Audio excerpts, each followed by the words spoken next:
사실은 우리 박 전사님네 식사를 섬긴 건 이제 아기가 태어날 걸 염두에 두고 이렇게 섬겼다라고 생각이 되어져요. 아직 태어나지 않아서 범사에 감사한 본인들의 기도 제목대로 섬김의 제목대로 그렇게 말씀을 드렸었습니다. 그래요. 오늘 이제 우리 요셉을 마무리 공부를 할 텐데 남은 내용이 많아요. 최대한 빨리 오늘은 끝낼 거예요. 많이 남거나 적게 남거나 어떻든 오늘은 요셉 이야기를 끝내려고 합니다. 오늘은 세 부분으로 오늘 공부를 할 거예요. 첫 번째는 신약 성경의 요셉에 대한 얘기는 어디에 나오는가 하는 건데 직접적으로 언급된 내용은 사도행전하고 히브리서 두 군데예요. 그래서 이 두 가지를 살펴볼 거고요. 이제 마지막이 중요해요. 세 번째 게 중요한데 그건 뭐냐면 그리스도의 모형으로서의 요셉. 다시 말해서 요셉과 예수님의 동일한 유사한 점. 제가 전에도 얘기했고 오늘도 아마 언급할 텐데 성경 전체 특별히 구약 성경에서 예수님을 가장 많이 닮은 사람, 그 사람을 꼽자고 하면 요셉이라고 그랬어요. 그래서 요셉의 후손 가운데 예수님이 태어나지 않은 게 좀 이상하다 하는 생각을 우리가 하게 된다고 말씀을 드릴 정도였어요. 어떻든 예수님은 유다 가게에서 태어나셔요. 그래서 우리가 다음 주부터는 이제 유다를 공부하게 될 텐데 요셉의 경우에 예수님을 많이 닮았는데 도대체 얼마나 예수님을 많이 닮았는가?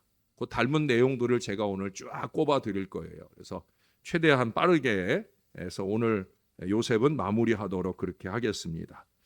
자, 우리 사도행전 7장으로 가볼까요? 사도행전 7장에는 스데반 집사의 설교가 있습니다. 스데반 집사의 설교가 나오는 사도행전 7장. 자, 여기 먼저 6절 말씀을 한번 볼까요? 6절, 7절. 여기 6절, 7절을 좀 먼저 읽고 그 다음에 9절을 보면 좋을 것 같아요. 자, 6절. 제가 6절을 읽을게요. 여러분 7절을 읽어주세요. 하나님이 또 이같이 말씀하시되 그 후손이 다른 땅에서 나그네가 되리니 그 땅 사람들이 종으로 삼아 400년 동안을 괴롭게 하리라 하시고 또 이르시되 종 삼은 나라를 내가 심판하리니 그 후에는 그들에 나와서 이곳에서 나를 섬기리라 하시고 여기 보면은 애굽 땅에서의 400년 창세기 15장 13절의 말씀을 인용한 거예요. 거기 6절의 말씀은 창세기 15장 13절에 이미 하나님께서 아브라함에게 예언의 말씀을 주셨어요. 앞으로 너희 후손 가운데 애굽에 가가지고 다른 나라에 가서 400년 동안 종노릇 하다가 돌아올 일이 있을 거라고 하는 예언의 말씀을 주셔요. 그리고 이제 그 말씀대로 이제 바로 요셉. 자, 9절의 말씀을 가볼까요? 여러 조상이 요셉을 시기하여 애굽에 팔았더니 하나님이 그와 함께 계셔라고 해서 그 뒤로 19절 여간까지 요셉에 대한 말씀을 스데반이 설교 중에 인용을 하는 내용이 나와요. 창세기 15장 13절에 하나님께서 아브라함에게 하셨던 말씀, 우리가 말씀을 찾아서 확인을 해보진 않지만 제가 거짓말 하겠습니까? 어떻든 창세기 15장 13절에 이 400년 노예 생활을 하나님이 미리 아브라함에게 말씀하셨어요. 그리고 바로 그 말씀대로 오늘 신약에서 스데반이 하나님이 말씀하신 것이 어떻게 이루어졌는지 요셉을 예로 들어서 요셉이 애굽에 가고 애굽에서 요셉과 함께 하시면서 이루어진 그 400여 년의 역사를 쭉 간단하게 19절까지 얘기를 해요. 자, 19절 가볼까요? 18절부터 보겠습니다. 요셉을 알지 못하는 새 임금이 애굽 왕위에 오르매 그가 우리 족속에게 교활한 방법을 써서 조상들을 괴롭게 하여 그 어린 아이들을 내버려 살지 못하게 하려 할세. 무슨 사건인지 아시죠? 아들이 태어나면 아이를 물에 버리든지 아니면 아이를 엎어서 죽이든지 그리고 딸이 태어나면 살려두고 하는 그런 어려움을 주게 되었다는 거예요. 그래서 이스라엘 사람들이 하나님 앞에 간구하고 하나님이 이제 400년, 정확히 430여 년 만에 이제 그들을 애굽으로부터 이끌어내시는 하나님의 역사를 말씀하고 있어요. 이제 저는 벌써 여름이에요. 저는 신방 다니는 중간중간 차 에어컨도 켜고 또 제 방엔 벌써 선풍기 켜고 또 저희 집엔 벌써 선풍기 갖다 놓고 선풍기 켜기 시작했어요. 그래요. 그래서 여기 보면은 하나님께서 말씀하신 것이 신약에 와서 어떻게 결실되어졌는지를 확인해 주고 있어요. 결국 중요한 것은 뭐냐면 지금 스데반이 말하고자 하는 것, 이 요셉의 얘기를 통해 출애굽의 사건을 통해 말하고자 하시는 것은 뭐냐면 말씀대로예요. 말씀대로. 가장 말씀대로의 역사를 가장 극명하게 보여주는 사람이 바로 요셉이라는 거예요. 이미 아브라함 때 하신 말씀대로 요셉에게 꿈을 주셨고 그 꿈대로 하나님 바라보면서 그가 어떠한 어려움과 고난 중에서라도 하나님 함께 하시는 그 믿음 가운데 하나님을 의지하고 해석은 하나님께 있습니다. 하나님은 말씀하시면 그것이 꿈으로 말하든지 실제로 말하든지 하나님은 말씀하시면 반드시 이루어 주십니다. 요셉은 그걸 가장 많이 체험한 사람. 자기가 꿈을 꿨고요. 그 꿈, 그 비전대로 하나님이 이루어 주시는 놀라운 체험을 했어요. 그 자기가 체험을 했기 때문에 언제나 그 부분에 확신이 있는 거예요. 체험을 하면 확신이 있는 거예요. 저도 마찬가지예요. 체험을 하기 때문에 확신이 있는 거예요. 강단에서 그럴런지도 몰라요. 이 말씀대로 될런지도 몰라요. 라고 얘기하는 게 아니라 이 말씀대로입니다. 예? 여러분 보통 말씀을 말하는 말이 여러 가지가 있지만 특별히 워드라고 하는 것은 그냥 말이에요. 말. 그런데 이 대문자로 요거를 뭐 원래 이렇게 쓴다고 하면 WORD 이 대문자로 시작하는 워드가 되면 하나님의 말씀을 말하는 거예요. 말씀대로예요.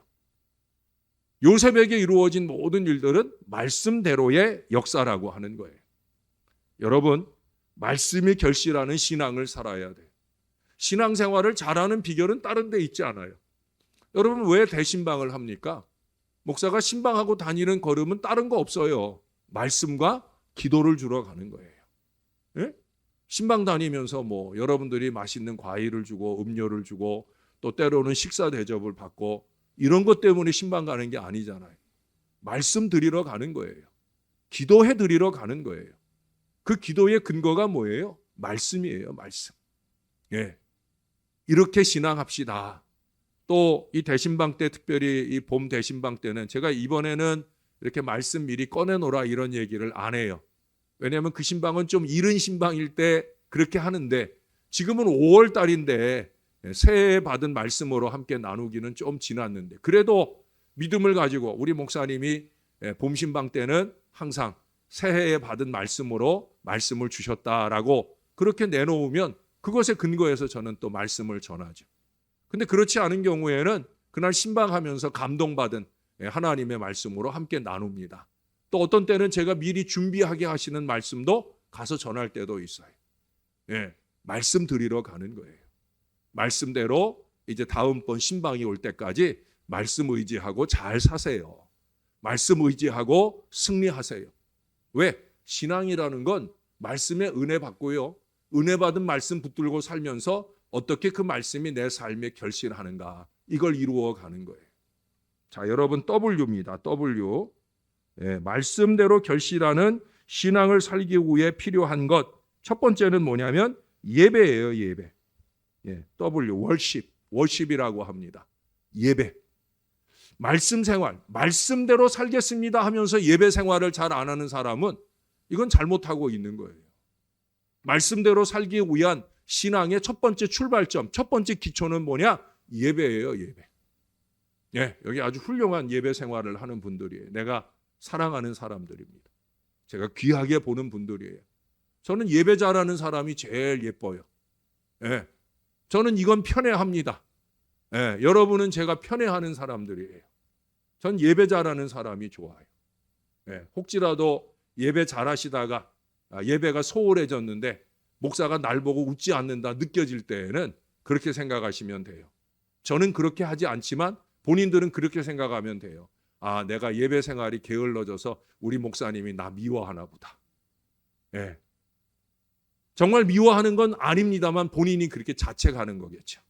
예. 그러면 예배 생활하면 되는 거예요. 예? 여러분, 예배가 말씀대로 사는 삶의 첫 번째 출발점이에요. 아무리 신앙이 있는 척 아무리 제 앞에서 그래도요. 전 예배 생활 안 하면 무시해요. 속으로. 다 무시합니다. 진짜예요, 여러분. 예배 생활 안 하고 신앙 있는 척 껐덕거리고 말하고 이런 사람들 저는 죄송하지만 속으로 무시해요. 아이고, 예배 생활이나 제대로 하지. 예배도 안 하면서 무슨 믿음 있는 척 함부로 말하는가. 예? 여러분, 월십이 워드의 첫 번째예요. 두 번째 뭐예요? only Jesus죠, 뭐. 예? 말씀이 육신이 되어 우리 가운데 오신 분이 예수님이잖아요. 그러니 오직 예수예요. 오직 예수. 오직 예수. 이 신앙 없으면 말씀 신앙 아니에요. 예수님이 제일 중요해요. 예수님이 우선이에요. 예수님이 말씀이 육신이 되어 우리 가운데 오셨어요. 그게 제일 성육신이고 제2 성육신은 뭐라고 그랬어요? 우리의 삶에 하나님의 말씀이 우리의 삶에 성육화되어지는 말씀을 우리의 육신의 삶으로 살아내는 노력, 그것이 제2의 성육신이라고 그랬어요. 그래서 only 지저스가 기준이에요. 오직 예수. 그리고 그 다음에 말씀이 육신이 되는 제2의 성육화가 이루어지기 위해서는 그 다음에 R. 좀 어려운 단어예요. recognize라고 하는 단어가 있어요. recognize the truth라고 죄송해요. 말씀드릴 수 있어요. truth라고 하는 것은 진실이에요. 진실. recognize라고 하는 말은 안다는 거예요. 안다. 예, 진실을 진실을 안다는 거예요. 근데 여기서 말하는 진실을 안다고 하는 것은 머리로 아는 게 아니에요. 성경에서 안다라고 하는 것은 체험적인 알미예요. 하나님이 말씀을 주셨어요. 이 말씀대로 살아봤더니 이런 결과가 나와요. 아, 정말 말씀대로네. 그게 바로 recognize the truth예요. 하나님의 말씀대로 해봤더니 아, 정말 그렇구나. 제가 전에 D.L. 무디 얘기를 해드린 적이 있을 거예요. D.L. 무디의 성경에는 이건 제가 설교 준비할 때 아는 건데 지금 생각이 나서 D.L. 무디의 성경에는 프루프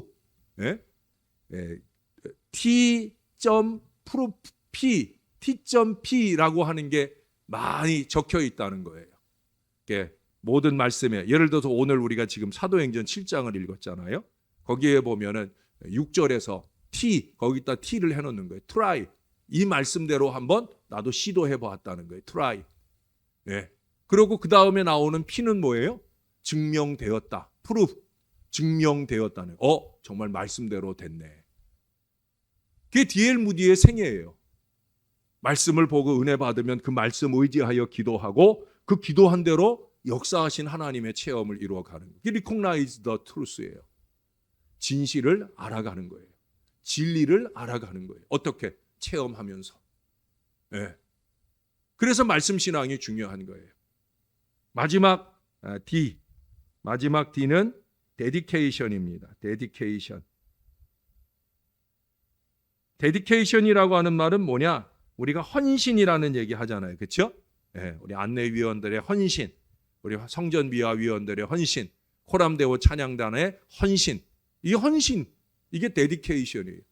하나님의 말씀을 이루려고 하면 누군가의 헌신이 필요해요. 목회자의 신방 헌신을 통해 말씀을 주고 말씀에 의지하여 기도를 드리고 그러면서 워드의 결실들을 이루어가는 헌신이 필요한 거예요. 데디케이션은 헌신 또는 섬김을 말하는 거예요.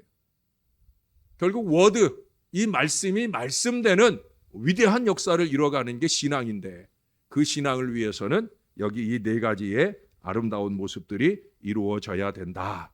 모쪼록 오늘 예배하는 모든 성도들을 통해 또 우리 교회 모든 성도들을 통해 이 위대한 역사가 많이 일어날 수 있게 되기를 바랍니다. 자, 두 번째는 우리 히브리서 12장으로 가볼까요? 히브리서 11장 죄송해요. 히브리서 11장 21절 22절 22절이 제 눈에 띄어가지고 제가 12장이라고 했는데 11장이에요. 11장 21절 22절 역시 제가 21절을 읽을게요. 여러분들이 22절을 읽어주세요.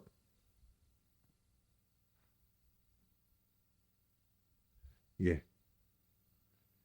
믿음으로 야곱은 죽을 때에 요셉의 각 아들에게 축복하고 그 지팡이 머리에 의지하여 경배하였으며 믿음으로 요셉은 임종시에 이스라엘 자손들에게 떠날 것을 말하고 또 자기의 뼈를 위하여 명성하였으며 예, 자기 뼈를 위하여 명하였으며 이게 창세기 50장 부분에 나오는 이야기를 인용하는 말씀이에요. 이제 야곱이 요셉을 비롯해서 자기 자식들을 축복한 내용들. 근데 그보다도 중요한 것은 이제 요셉이 죽으면서 그 자손들에게 떠날 것을 명하는. 근데 그 명령대로 떠나는 것은 그 이후로 수백 년이 지나고 난 뒤에 떠나는 거죠. 근데 실제로 모세를 중심으로 출애굽을 할 때 정말로 이 요셉의 명대로 요셉의 뼈를 가지고 떠납니다. 네.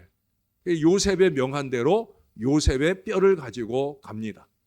결국 수백 년 뒤에 일어날 미래를 지금 요셉이 명하고 있는 거예요.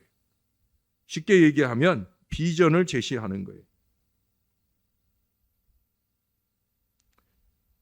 지도자의 사명 가운데 으뜸된 사명으로 꼽을 수 있는 것은 바로 비전을 제시하는 거예요. 예, 중요한 사명이에요. 내년도 50주년을 맞아요. 비전을 제시하는 거예요. 저는 여기 와서도 항상 정책당회를 했어요.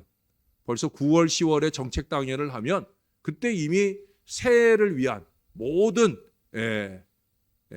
그 새해 계획들을 다 짜가지고 정책당회를 하는 거예요. 날짜별로 다 짜요. 날짜별로. 월별 계획, 주별 계획, 날짜별 계획이 1년 계획이 10월 달이면 다 나와요. 예. 그냥 나오겠어요? 예. 그 이전에 몇 달 동안을 계속해서 내년을 바라보는 거예요. 기도하면서 바라보고 하나님께서 때로는 꿈속에서도 주시고 때로는 실제로도 주시고 그 비전들을 제시하는 거예요. 처음은 당회에서 제시를 하고 그리고 교인들 앞에 목회적 계획들을 이제 게시판을 통해서 게시를 하고 이게 뭐예요? 목회자의 사명이에요. 우리 교회가 내년엔 이렇게 한 해를 살겠습니다. 올해는 우리 교회가 이렇게 1년을 살림을 살겠습니다. 비전을 제시하는 거죠. 예, 그 제시한 비전대로 가야 되는 거예요. 자꾸 이랬다 저랬다 이거 핑계해서 못하고 저거 이유로 삼고 못하고 이러면 될 게 안 되는 거예요. 끊임없이 비전을 제시해야 됩니다. 비전 실현을 체험한 사람만이 가능할 수 있는 일이죠. 저는 햇병아리 교육전도사 시절부터 저는 비전의 생애를 살아왔어요. 한 번도 계획 없이 새해를 시작해 본 적이 없어요. 25, 26 그 시기에 교육전도사 하면서도 항상 내년도 계획을 미리미리 세우고 그것도 아주 세밀하게 차곡차곡 계획을 세워서 어그러짐 없이 수련회 계획도 벌써 1월, 2월이면 여름 수련회 준비 들어가 가지고 장소 미리 다 몇 달 전부터 다 미리 다녀오고 그래서 장소도 다 정해놓고 그 장소에서 어떻게 할지 그 장소 수련회 장소에 여름 수련회가 되기 전까지 몇 번씩 왔다 갔다 하면서 그러면서 그런 일들을 다 준비를 합니다. 저에게 있어서 대충 해와봤던 일들이 거의 없어요. 모든 걸 다 미리미리 준비하고 합니다.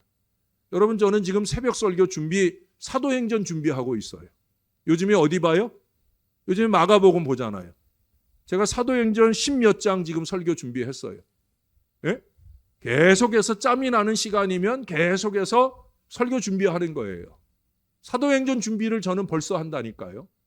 예, 아직 사도행전 보려면 아마 내년쯤 되어야 보지 않을까. 아직도 누가복음도 남았고 요한복음도 남았고 그 다음에 이제 사도행전인데 저는 사도행전 설교 준비 벌써 하고 있다니까요.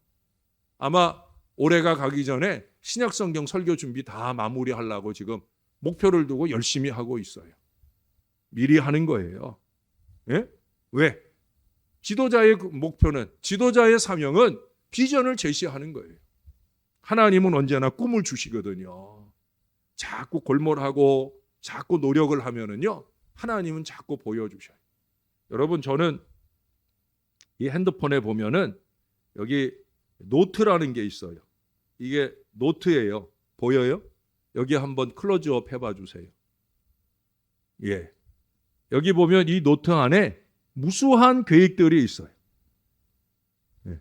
자, 보이세요? 예. 이거를 그냥 생각나면 적는 거예요.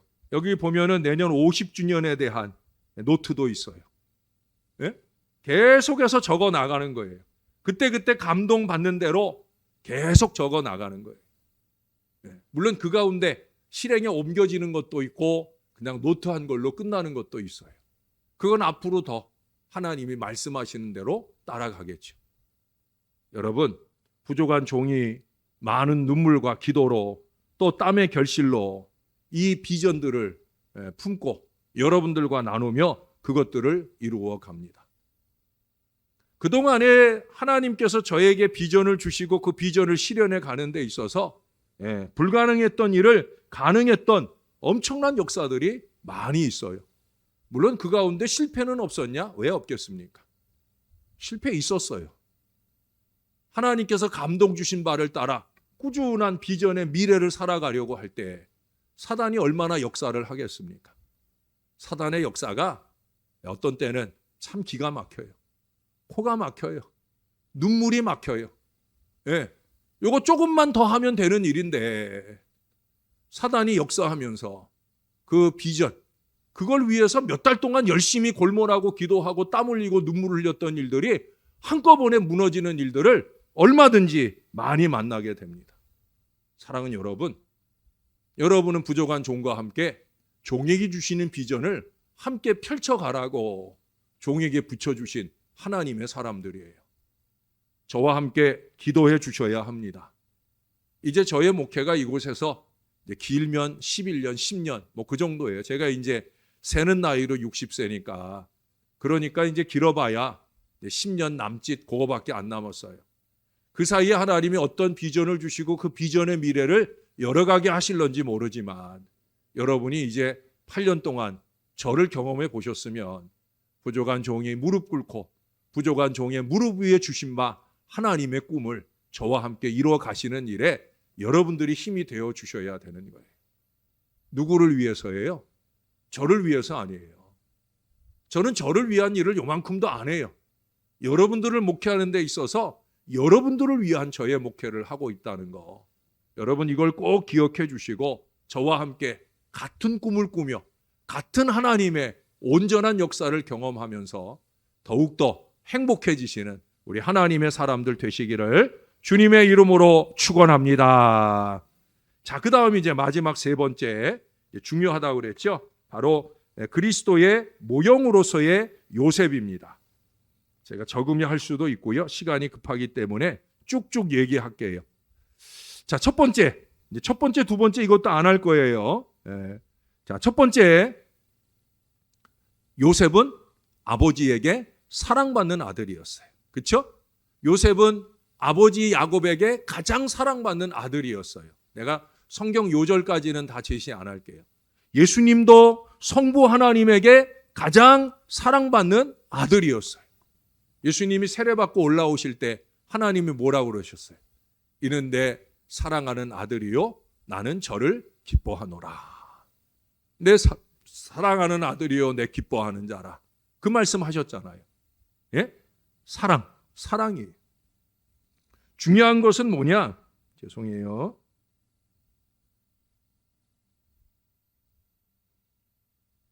사랑에는요, 사명이 따른다는 거예요. 사명만 아니라 고난도 따라요. 요셉도 아버지의 사랑을 받았어요. 그 다음에 공통점이 뭐냐면 아버지가 야곱이 요셉을 보냈고요. 형들에게 요셉을 보냈어요. 그리고 요셉은 그 아버지가 보내는 자리에 순종하고 갔어요. 자, 형들에게 가는 것은 형들이 요셉 좋아해요? 안 좋아해요? 안 좋아해요. 요셉이 그거 알까요? 모를까요? 알죠. 왜 모르겠어요? 저 사람이 나 싫어한다. 이걸 왜 모르겠어요? 예? 근데 교인들 중에는 목사가 자기 사랑하는데 우리 목사님은 나 싫어해 라고 착각하는 분들이 많은 것 같아요. 예. 근데 요셉은 저 사람이 나 미워한다. 형들이 나 너무 싫어한다. 이거 알아요. 근데도 가요. 왜?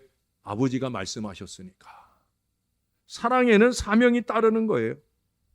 아버지가 말씀하시면 가는 거예요. 그 사명에는 고난도 따라요. 이제 요셉이 받은 고난들은 여러분 이미 공부하셨잖아요. 예수님도 마찬가지예요. 예수님도 사랑하셨지만 이제 세상을 사랑하시는 아버지의 사랑을 만족시켜드리기 위해서 사랑의 사명을 가지고 이 땅에 오셔요. 뭐하러 오셔요? 십자가의 고난받으러 이 땅에 오셔요. 사랑에는 사명도 있고 고난도 있어요. 그건 무슨 얘기예요? 여러분, 사랑은 감싸고 도는 게 아니란 말이에요. 사랑은 때로 냉정해질 수 있어요. 제가 여러분들을 사랑하지만 사명을 위해선 냉정해질 수 있어요. 제가 우리 부교육자들을 사랑하지만 사명을 위해선 이분들에게 냉정해질 때가 있어요. 사명에 정신 차리고 그 사명을 어렵고 힘들게 이 배우는 시기에 훈련받지 않으면 이 다음에 훌륭한 목회자 되는 일 어렵거든요. 제가 박성진 목사님을 존경하고 지금도 따르는 이유는 다른 데 있지 않아요. 저 엄청나게 힘들게 훈련받았어요. 예? 정말 힘든 훈련을 받았어요.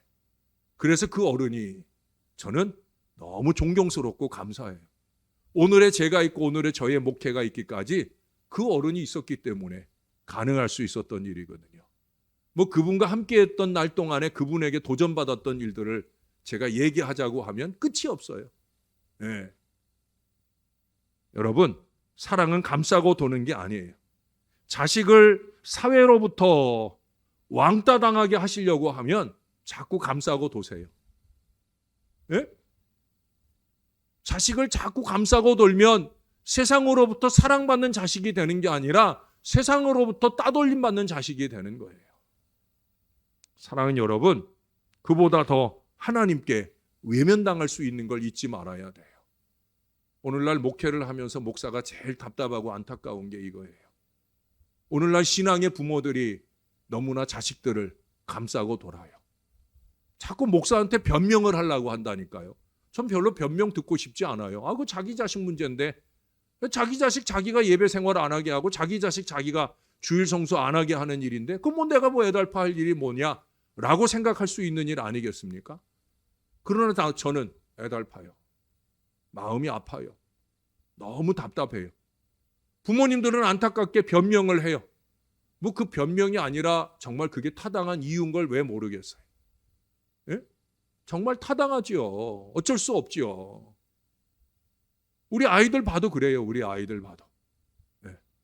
우리 아들도 이번에 이직을 하면서 제가 보니까 그래요. 그 광주에서 있다가 너무 이제 주일 지키러 계속 오는 게 어렵고 힘들기도 하고 또 옛날 예정했던 대로 약속을 회사에서 안 지키니까 계속 함께 할 수 없다 보니까 이제 회사를 옮겨야 돼요. 내가 우리 아들한테 처음으로 미안하다 그랬어요. 아빠가 미안하다. 왜? 선택의 폭이 없는 거예요. 선택의 폭이 너무나 적어요. 주의를 지키면서 젊은 애들이 주의를 지키면서 할 수 있는 일의 폭이 너무 적어요. 그래서 제가 처음으로 아들한테 그런 얘기를 했어요. 조용히. 아들아 미안하다. 아빠가 목사라서 미안하다. 뭐 아빠가 목사라서만 이겠습니까? 이 아이의 새로운 직장의 선택의 기준이 주일이 우선이에요. 주일이. 그래 어제 첫 출근을 했는데 주일을 보장해 줄 수 있는 약속을 받고 왔어요. 어제 밤늦게 퇴근하고 와가지고 오늘 아침에 밥 먹으면서 얘기를 하는데 주일을 보장해 주겠다 하는 그 얘기를 제일 먼저 기쁘게 저한테 얘기를 하더라고요. 사실은 주일을 보장할 수 없는 일터예요. 네. 그런데 그 부분을 먼저 조건으로 얘기를 하니까 그렇게 해주도록 하겠다라고 약속을 했다는 거예요. 얼마나 감사한지. 네. 이건 뭐 제가 자식 자랑하고 내 자식은 이렇게 키우니까 우리 성도님들에게 부담 드리기 위한 게 아니에요. 어떤 사람들은 그렇다는 거죠. 여러분 제가 제 자식들을 얼마나 사랑하는지 여러분 모르시잖아요. 예? 제가 기도만큼은 여러분들 자식보다는 우리 자식들 위해서는 못해요. 솔직히 그래요. 그러나 사랑은 솔직히 내 자식인데 내가 더 사랑하지 않겠습니까? 예. 저는 가족애가 아주 강한 사람이에요. 예. 우리 아내를 사랑하고 우리 자식들을 사랑하는 것. 그러나 하나님을 사랑하거나 하나님을 위하는 일보다 먼저 되지는 않아요. 자식들이 그걸 알아주는 게 저는 너무 고마워요. 근본 주일날 어버이날이라고 우리 애들이 이렇게 선물을 아주, 저도 여느 부모님처럼 이 선물을 저도 좋아했던 것 같아요. 이번에 아주 그냥 막 돈다발이 막 쏟아져 나오는데 너무 기분이 좋더라고요. 솔직히 이제 자식들을 키워놓으니까 나도 이렇게 돈다발을 손에 쥘 때가 있네 하는 생각을 하니까 너무 기분이 좋더라고요. 그러나 그것을 받아서만 좋겠습니까? 그런 거 하나도 받지 않아도 저는 그저 우리 애들만 봐도 좋아요. 밤늦게 퇴근하고 들어오는 딸이 아빠 나왔어 하면은 그 딸의 얼굴만 봐도 저는 기분이 좋고 행복해요. 여기 있는 부모님들 안 그런 부모님들 어디 있겠어요? 자식이 소중하죠. 그러나 그 자식을 감싸고 도는 건 그건 사랑이 아니라는 거예요. 사랑을 잘 사랑할 줄 알아야 요셉 같은 자식이 나오는 거예요. 여러분, 요셉은 아버지가 명령하고 그 명령을 따라 자기를 미워하는, 자기를 넘겨줄 자들에게 갑니다. 예수님께서도 마찬가지예요. 성부 하나님께서 예수님을 보내셨고 기꺼이 우리 예수님은 우리를 위해 이 땅에 오셨습니다. 세 번째입니다. 요셉은 그의 형들의 죄를 드러나게 했죠. 우리가 앞서서 봤잖아요. 예? 자기 형들이 잘못한 걸 아버지에게 일러 바쳤어요. 근데 제가 그걸 좀 더 긍정적으로 표현을 했죠. 상대적인 아마 드러남이었을 거다. 요셉이 꼭 형들이 이랬대요 저랬대요 라고 말해서 그들이 잘못한 걸 아버지가 아는 것보다는 요셉이 너무 바르게 사니까 요셉과 비교해서 쟤네들은 왜 저럴까 하는 그런 깨달음으로 아버지가 알았을 것이다 라고 말씀을 드렸어요. 결국은 형들이 자기들이 잘못한 것을 돌이킬 생각은 안 하고 뭘 했어요? 요셉을 증오했어요. 많은 사람들이 그래요.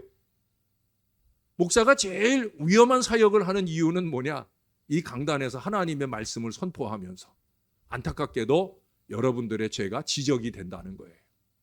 누가 이런 잘못을 저질렀습니다. 그 사람 콕 집어서 말하는 건 아니지만 본인들 속에서 목사님이 내 얘기 하네라고 느낄 그런 얘기들을 하게 되어지잖아요. 근데 그것을 내가 잘못했구나. Recognize the truth. 내가 진리를 알았네. 그러면 그 진리를 따라 내가 조금씩 클릭해가면서 나의 삶을 바꿔가는 게 이게 신앙이 되어야 되는데 내 삶은 바꿀 생각을 안 하고 내 마음에 무엇을 키워요? 증오를 키워요. 그 형들이 요셉을 향해서 그렇게 증오를 키웠어요.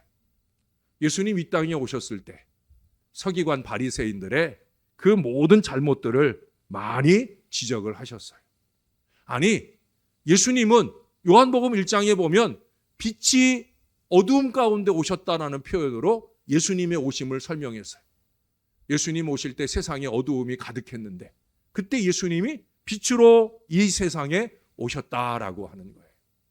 그러니까 빛이 오니까 어두움이 이제 자리를 못 잡잖아요. 빛이 탁 불이 켜지면 이 어두웠던 것들이 싹 드러나게 되니까 서기관들이 바리새인들이 심지어 예수님이 마태복음 23장에 보면 화 있을진저 하면서 7화의 선포를 통해 강력한 죄악들을 선포했잖아요.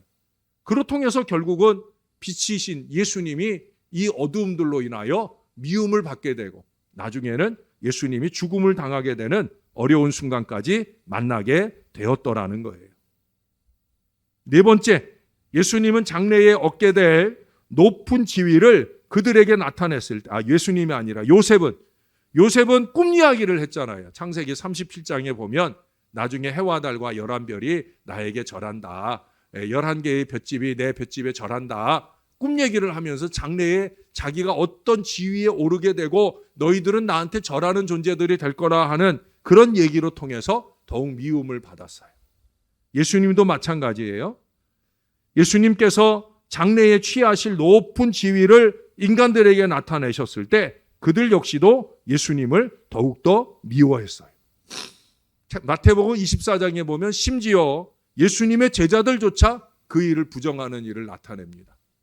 제자들이 부정한 이유는 뭐냐면 예수님이 고난을 받고 죽어야 그 다음에 부활하셔서 높은 자리에 이르게 된다는 사실 때문에 제자들은 부정을 하죠. 네. 자, 그리고 그 다음 보겠습니다. 그의 형들이 요셉을 해하려고 공모하는 장면이 창세기 37장 19절 20절에 나오고요. 육신적으로 보면 우리 예수님도 형제들이라고 할 수 있는 유대인들에 의해서 모함을 받고 결국은 죽음을 당하게 되는 안타까운 결과에 이르게 되어집니다. 오늘 이거 다 끝내보려고 그랬는데 또 설교를 하다 보면 이렇게 애드립이 들어가고 하다 보니까 지금 시간이 벌써 많이 됐어요. 근데 아직 이만큼이나 남았어. 예, 1시간 더 얘기해야 될 것 같아요. 벌써 제가 주보 용지, 주보 자료 준비해 줄 때 다음 주부터 유다 한다고 적어서 보내줬는데, 부교육자들한테 보내줬는데 다시 요셉입니다. 5번째 요셉. 찬송가만 내가 바꿔서 보내드리도록 할게요. 여러분 다음 주에 맞아 볼게요. 예, 뭐 그냥 오늘은 여기까지. 이거 다 하자고 길게 하는 것보다 그게 더 낫죠? 예, 그러니까 우리 오늘은 여기까지만 하고 나머지 내용들 더 좋은 얘기들 제가 적어 놓은 거 많으니까 우리 그 얘기들은 다음 주에 볼 수 있도록 하겠습니다. 모쪼록 요셉과 예수님. 왜 요셉이 중요한가? 왜 창세기에서 4명의 족장 가운데 요셉을 가장 많이 할애했을까? 요셉은 예수님의 모형으로 이 땅에 왔고 이 땅에서 그가 이룬 모든 일들은 결국 예수님이 하시고자 하신 일들을 보여주는 것이었다. 요셉이 인간으로선 하기 어려운 일들을 했고 또 기가 막히게 형들을 용서해 주면서 위대한 일들을 이루어냈는데 그런 점에서 우리도 더욱더 요셉 닮아가기로, 그 이상 예수님 닮아가기로 그렇게 믿음으로 노력하고 사는 저와 여러분 될 수 있기를 우리의 구주 되시는 예수님의 이름으로 간절히 축원합니다. 우리 다 같이 한번 기도하십시다. 이 시간 기도하실 때 우리 간절하게 요셉과 예수님을 비교해서 본 공부나 또 그 이상 말씀대로 워드의 신앙, 단어 하나하나 생소한 단어들일 수 있지만 내게도 말씀대로 삶이 되어지는 놀라운 은혜의 역사, 또 비전대로 우리 교회가 되어지는 놀라운 역사, 그 일에 우리가 쓰임받게 해달라고 우리 간절하게 한번 기도하겠습니다. 좋으신 아버지 은혜를 감사합니다. 오늘도 말씀을 들었습니다. 우리가 주님의 전에 와 예배하는 가장 큰 이유는 말씀입니다. 온라인 예배가 사라진 새벽제단이나 수요 예배, 그런 중에도 우리는 말씀을 여전히 홈페이지에 남겨둡니다. 말씀이 소중합니다. 말씀이 우리 사랑하는 모든 성도들의 신앙과 삶의 밑거름이 되기에 이 말씀을 포기할 수 없습니다. 아버지, 우리 성도들이 말씀을 좀 붙들게 도와주세요. 말씀대로 살아갈 노력들을 좀 더해주세요.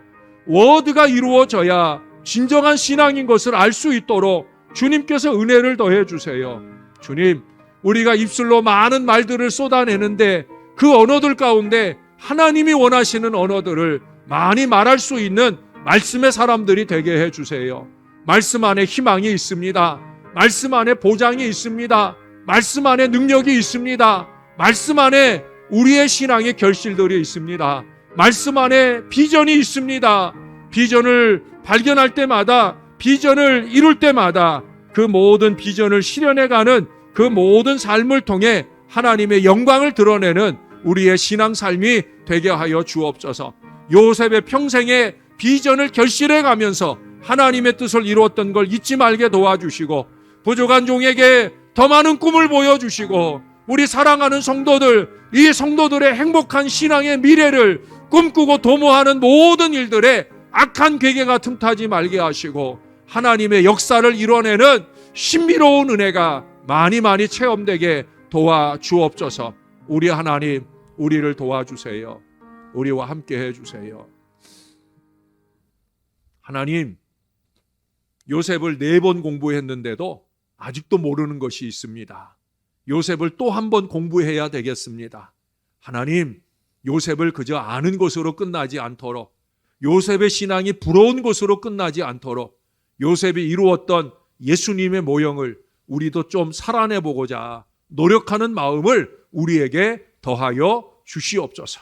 하나님, 우리도 요셉처럼 그 이상 예수님처럼 그렇게 이 땅을 향해 하나님이 우리에게 주신 꿈과 비전을 이루어 가면서 세상을 행복하게 하는 하나님의 사람들로 쓰임받게 도와 주시옵소서. 나의 워드, 나의 말이 사람을 실망시키고 좌절시키고 또한 죽게 만드는 어리석은 언어들이 아니라 사람을 살게 하고 사람으로 하여금 희망을 갖게 하고 사람으로 하여금 행복하게 하는 능력 있는 언어들이 우리의 입술에서 많이 나올 수 있게 도와 주옵소서. 그렇게 아름다운 언어들이 나누어지는 우리 신월제일교회가 우리 예수님을 통해 행복한 교회가 되게 하시고 부족한 종에게 주신 꿈이 온 교인들의 행복으로 펼쳐지는 때, 그러한 때가 한 해 한 해 이루어질 수 있게 도와 주시옵소서. 내년 50주년을 맞으며 또한 60주년을 꼽을 때까지 우리가 함께 가야 하는 모든 걸음 동안에